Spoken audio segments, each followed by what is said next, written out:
Well, it's just a week until the first day of school. 5 Anoka-Hennepin schools learned the sheriff's office will not be providing school resource officers. The sheriff made the decision after a new state law went into effect. Danny Spiewak explains what's happening. Danny? Well, Randy and Julie, the new state law prevents school resource officers from using certain types of restraints against students, except for when there's a threat of death or serious injury. But law enforcement groups say the law is not clear enough, and now some agencies are starting to pull out of the schools. For years, the Anoka County Sheriff's Office has provided school resource officers to part of the Anoka-Hennepin District, the state's largest.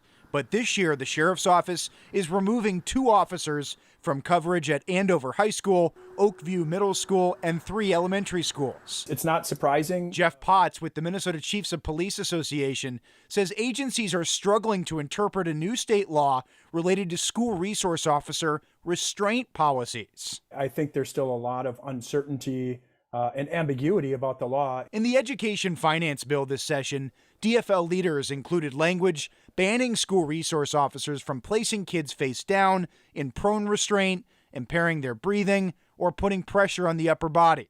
Attorney General Keith Ellison has clarified that the rules don't apply when officers confront a threat of death or serious injury. I certainly think we should all agree that we should not kneel on the necks of students unless someone's life is at risk, and that is written into the law to be able to do that. But the Chiefs Association says it's still not clear to them whether an officer could use certain restraints to stop lesser crimes. As those situations can go from damage to property or disorderly conduct very quickly, almost instantaneously, to a threat of bodily harm or death. And the SROs are really kind of hamstrung in their ability to intervene. In Anoka-Hennepin, the sheriff's office says they'll still have deputies stationed near the 5 schools to respond to emergencies, just not inside. I think there is definitely room for some compromise and a way to fix this. We'd love to have an opportunity and conversation to do that.